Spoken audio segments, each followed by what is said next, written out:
Hi boys. Last week we finished looking at the skills of management. Today we're going to look at the way that managers can run their business and the kind of different theories that exist or management approaches that exist, and what each one of those includes. But for today we're going to look at one, and then we're going to finish looking at that for the rest of the week. Now, last week we looked at all of this. So we looked at the features of effective management, we looked at the skills of management, and then we looked at achieving business goals. And like I said, today we're going to start looking at this bit here, which is the first management approach, which is the classical approach.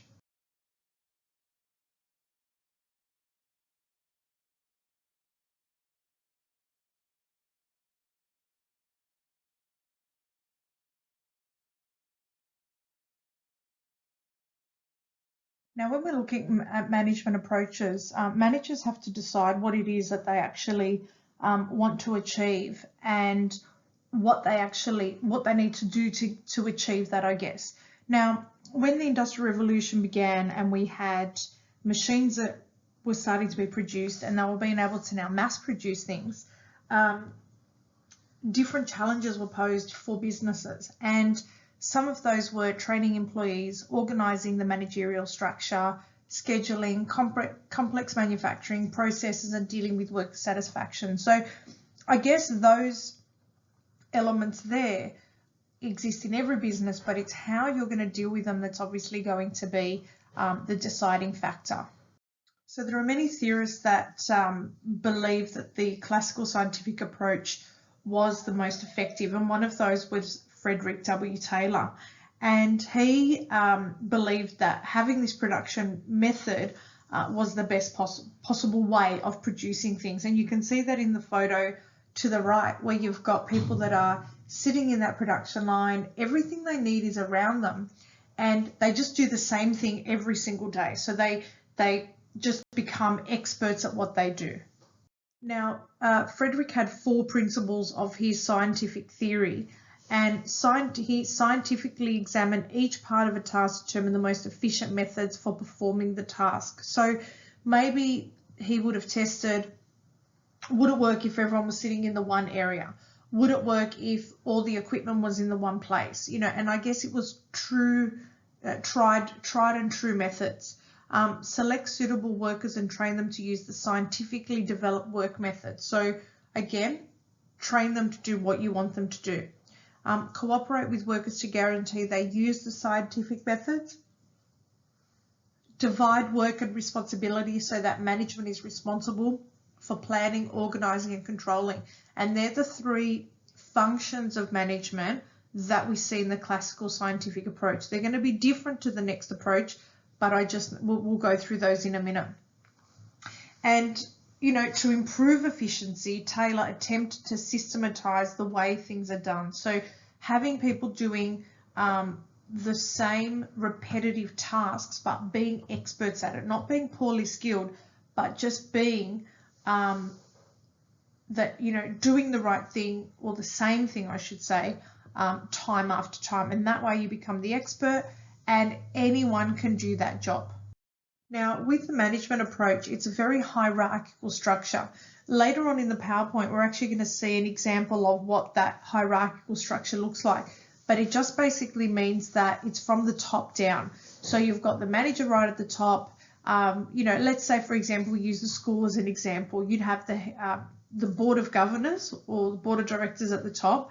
Then you'd have the headmaster. Then you'd have the executive, which is, Mr. Barr, Miss Williams, Dr. Delaney, Mr. Allen. So that they would be your exec. Then you'd have your housemasters, you'd have your head teachers, and then you'd have your teachers. So, there's a huge, there's a very tall structure there of people from the bottom right to the top, okay? And as information comes down to us, the workers, it comes from here. It's going to come from the top. It has to come from the top. And then that information is going to be brought down to us. And then we're obviously going to follow what we're told to do. Now, with this kind of situation, employees are allowed little or no input. Now, that's a little bit different with, I guess, our school, because we sort of work within a team environment every day. But in an organization, let's say like McDonald's or Coca-Cola or one of those big companies that have mass production lines, there'd probably be little or no input. You just do the same thing every day. Now, these points here are just a recap, just for you to read over and add some of those into your notes. Two examples of the classical scientific approach when we look at real life examples.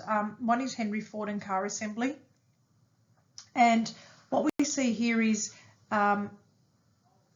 because of this conveyor belt system, they went from it taking 728 hours to 1.5 hours to make a car. Now, that's pretty remarkable. But if you watch any documentary that looks at how cars are made, you will see that everyone stands sort of, I guess, in their little section, and as the car comes by, you put that little part on, whether it's a steering wheel, whether it's a side mirror, whatever that is. And the other one is McDonald's and the Big Mac. Now, when we're looking at the Big Mac, there's a certain number of steps that have got to be taken. You can't go rogue and make your own burger, you know, in the kitchen. It's got to be the same thing every single time. Now, the photo on the left actually looks at what are the steps for the actual burger. So where are we going to put the meat? Where are we going to put the lettuce? Where are we going to put the sauce? It's very, very precise. How long are things going to take to cook? So everything has been tried and tested, and they know what works, and they know where you're going to get the best quality from when you're making this burger. So that's really, really important, you know, that you follow this, you know, and you continue to do that, because it's all about quality and how products are produced. Now, when we're looking at management in this role, remember before we said it's planning, organising and controlling. So planning is all about what are we going to do? What is it that we want to achieve? Now, there's 3 different types of plans, but also 3 different time frames. The first one is your strategic planning, which is your long term. This is your 5 years plus. In 5 years, I want to open up 5 stores. Okay, that might be your goal. That's fantastic, but what are you going to do in the meantime? And these are the 2 types of goals that actually help you with that, because if I look at this big picture here, you've got your strategic goal that's there, but then you've got these blue goals here, these tactical goals, right? They're my medium-term goals. And then I've got all these things that I do day to day. Now, day to day, if I'm working really, really, really hard and people want my product, maybe in a year or 2, I can open up my second store. And then I'm on my way to reaching that strategic goal. So everything you do for the future, you have to keep planning, I guess, for the present. Now, the next approach, we said planning, now it's organising. We've planned what we want to do, but now we have to organise how we're going to actually do it. What is to be done, who's going to do it, and how we're going to do it. They're sort of your 3 main points. And at the bottom there, you've got 3 steps. 1, you have to determine the work activities. 2, you've got to classify and group the activities. So which ones are going to work together, and then assign work and delegate authority. So who's actually going to be able to get this work done for me, and who maybe are we going to give that job to, I guess, to get it done. Now, in regards to the last one, so we've looked at planning, we've looked at organising, and now we're looking at controlling. You have to control the process. You have to see what's working and what isn't working. But if I want to make 400 cars today, but we only come out with 200 cars, I'm going to have a problem with that. I'm going to go back and I'm going to control the situation. So I'm going to have a look at, why did this happen? Who's probably responsible? Why aren't we meeting our benchmarks? Maybe the machines broke down, okay? Maybe that's something we need to look at. And then we have to take corrective action. So fine, we didn't make it today, but tomorrow with these new plans in place, we're going to move forward and we're going to make those 400 cars. So when we're looking at quality control, there's 3 ways that we can control quality within a business and for products. The first one is we're looking at quality control the second quality assurance, and the third one total quality management. Now, the thing with these three different ways of controlling is that some are more efficient and effective than others. Now, with quality control, this is where we check the product at the end, and if there's anything that sort of is wrong, or there's, you know, maybe one or two products that are a bit defective, then we get rid of those. But the problem is we've gone through the whole step, and what if we get to the end and it's wrong, and we've wasted all those resources, the time and the money. Now, quality assurance is a bit different. It's not as wasteful as quality control, because what's happening here is we've got checks at different points in time where we're going to make sure that everything is working before we go to the next step. So let's say, for example, we're at step 2, and then we find out, oh, something's not actually working, so we fix it. Then we continue to step 3, 4, and 5. So we don't want to keep going when, you know, things aren't in place. Now, the thing with quality assurance, we've also got, we also want to make sure that the products are produced to preset standards. So we know what the standards are that we need to meet, and we need to make sure that those products actually meet those standards along the way. Now, total quality control is sort of the holistic approach, and this is where everyone's on board in order to do the right thing. Now, this is the hierarchical structure that I was talking to you about before, and what we have here is obviously our top management, our middle management, and our frontline supervisory management team. And everyone's got a different role. Everyone's got a different role. Let's have a look at this one here. So our top executive management, they're the ones that are in charge of making those strategic goals that they want us to follow down here. So this is how it all works. So management makes these long-term goals. The middle managers say, right, okay, what can we do in the short term? And then we have to, as workers, complete our day-to-day goals. Now, when we're looking at our organisational structure, this hierarchical structure, there's different, there's characteristics for each for this structure. And in an exam, you might be asked to tell me what the characteristics are of the pyramid-shaped organisational structure that the classical approach uses. Now, what we have here are rigid lines of communication, numerous levels of managers. So you've got managing director, who's at the top, right down to supervisors, clear distinguishable organisation positions, roles and responsibilities. So everyone knows what they're doing. It's a linear flow, which means that it goes from, you know, up from the top down.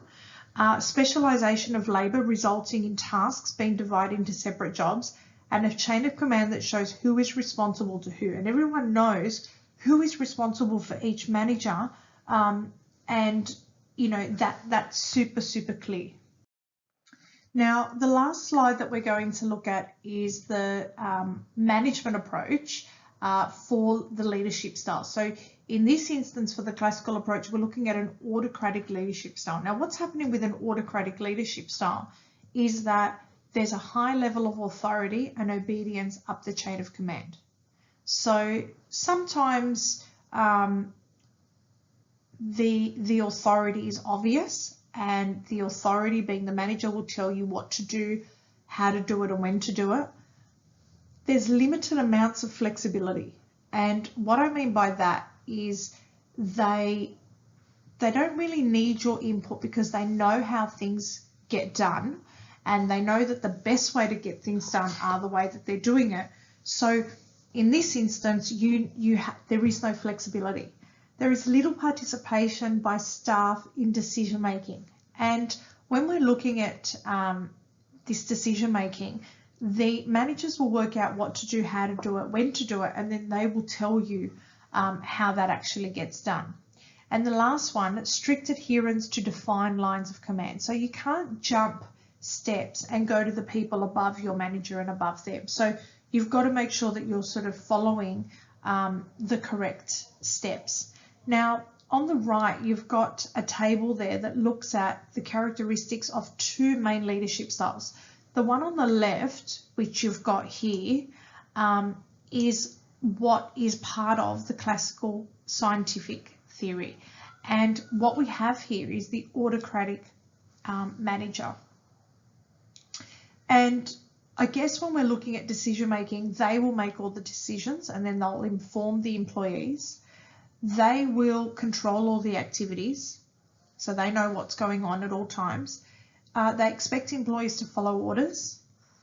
The communication is top down, so the information comes from the top and is filtered down to the bottom. External reward, the motivation is external, which means that if you do a really good job, you get a present. If you do a bad job, then you might be demoted. So it's almost a little bit ruled by fear. Now, on the right side of this table, we're going to look at this next lesson, but basically with a democratic manager, democratic managers will ask for suggestions. Okay, how do you think we should do this? They will share decision making with employees. There's a high level of employee empowerment, and that means, we want you to do well. We want your input. It's two-way, so I give my opinion, you give me your opinion. There's a sense of fulfillment with motivation here, because if I'm working in a place where I get an opportunity to have some input, then that's obviously going to be a positive thing for me.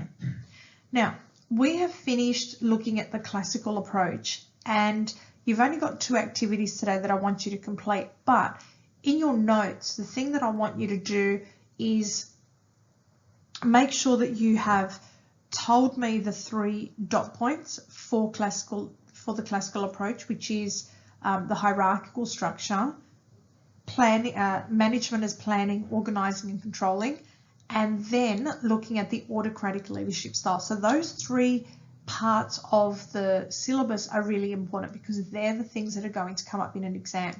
Now, in an exam, you might be asked questions to look at what's the difference between the classical approach and the behavioral approach, which is the one we're going to look at tomorrow. So you're going to have to be able to compare those, and I've got information on those in a few days to come. Thanks, boys. See you tomorrow.